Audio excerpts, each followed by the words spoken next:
4번 문제 보도록 하겠습니다. 두 집합 A, B에 대하여 A가 B의 부분집합이다 라고 할 때 실수 A, B 값의 범위를 구하라고 하고 있네요. 지금 문제를 보니까 A가 이렇게 범위로 주어져 있고 그리고 B도 범위로 주어져 있습니다. 그렇다면 우리가 그 범위라고 하는 것들을 뭐 해서 비교해서 A가 B의 부분집합이 되도록 확인을 하셔야 될 건데, 그렇다면 우리는 항상 반드시 어느 위에 선상에 올려놓고 수직선상에 올려놓고 비교 분석을 해야 한다라고 말씀드렸습니다. 그런 상태에서 다시 한번 A가 B의 부분집합이다 라고 하는 것을 돌이켜보면 A에 있는 모든 원소가 B의 원소여야 저 친구를 만족하는 거니까 우리는 B의 범위가 A의 범위를 포함하고 있는, 비주얼적으로 본다면, 시각적으로 보면 품고 있는 그래프의 범위를 그릴 수가 있겠죠. 그래서 우리는요, 요렇게 한번 그려볼게요. 우리 지금 요렇게 지금 X축이 있는 상황인데 B의 범위를 파란색으로 표현해 본다면 여기가 A 그리고 여기가 B 라고 해서 요렇게 그리고 요렇게 범위를 얘기할 수 있겠죠. 그죠? 그렇다면 A가 범위가 요렇게 -3부터 그리고 어디까지 4까지를 대략적으로 이와 같은 형태로 먼저 그리도록 합시다. 그러면 상식적으로 A가 B의 부분집합이 되는 거 맞잖아요. 그죠? 이렇게 그냥 상식적으로 그린 다음에 얘네 둘이 같아도 되는가, 얘네 둘이 같아도 되는가를 추후 판단하자라고 했습니다. 그렇다면 참고로 또 이렇게 얘기해보죠. 참고사항으로 한번 얘기해본다면 A가 지금 B의 부분집합이다라고 하는 것의 정의를 다시 한번 얘기해본다면 아까도 얘기했지만 A의 모든 원소가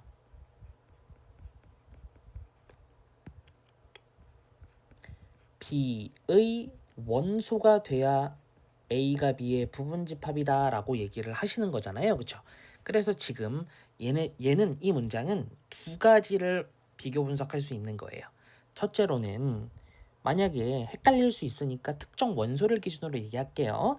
특정 원소 알파라고 하는 놈이 있었다고 합시다. 근데 그 알파라고 하는 놈이 A의 원소래요. 즉 바꿔 말하면 A가 알파를 갖고 있는 상황이에요. 그렇다면 우리는 어떻게 되는 상황이에요? 라고 한다면 그 알파라고 하는 놈은 반드시 B의 원소여야 B도 갖고 있어야 된다 라고 얘기할 수 있고요. 그런 다음에 두 번째로 그 알파라고 하는 놈이 이번에는 A의 원소가 아니다. 즉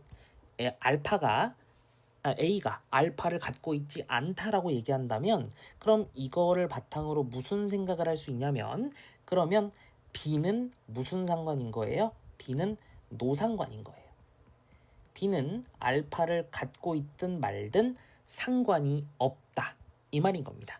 그럼 얘를 우리가 이 범위를 비교하는 상황에서 빗대어 해석을 해본다면 이렇게 네 가지 상황을 해석해 볼 수가 있을 겁니다.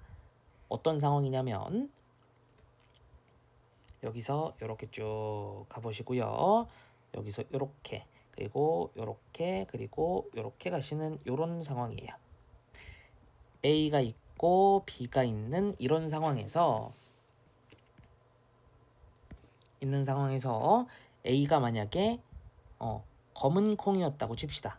지금 왼쪽에 나와 있는 수직선 그림처럼 검은 콩, 즉 포함하고 있는 상황이고 그런 다음에 흰 콩 이렇게 있다고 하고 각 상황에서 얘가 갖고 있고 갖고 있지 않고 갖고 있고 갖고 있지 않고 이렇게 네 가지 상황이 있을 수가 있죠. 자, 근데 우리가 문제에서 뭐라 그랬냐면 알파라고 하는 놈을 A가 갖고 있으면 B도 반드시 갖고 있어야 돼요. 이러한 상황이라면 그것은 A를 보시면 알파라고 하는 놈을 갖고 있어야 검은 콩이라고 얘기할 수 있잖아요. 그죠? 이렇게 범위에서 B가 포함이 되어 있으니까 B에 등호가 들어가 있으니까 검은 콩으로 그리듯이 그렇다면 B도 반드시 뭐 해야 돼요? 그 알파라는 놈을 갖고 있어야 되니까 검은 콩이어야 됩니다. 그러면 우리가 볼 때 문제가 되는 상황은 무슨 상황인 거예요? 첫 번째로 이 친구가 문제가 되는 상황이구나 라고 얘기할 수가 있을 겁니다. 그리고 나서 두 번째로 확인을 해본다면 우리는 어떻게 됐었죠? 알파라고 하는 놈을 갖고 있지 않으면 작은 놈이 큰 놈은 갖고 있든 말든 상관이 없는 상황인 겁니다.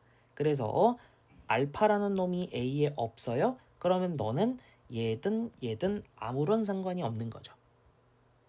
오케이? 그렇다면 우리가 얘기할 때는 뭐만 문제인 거예요?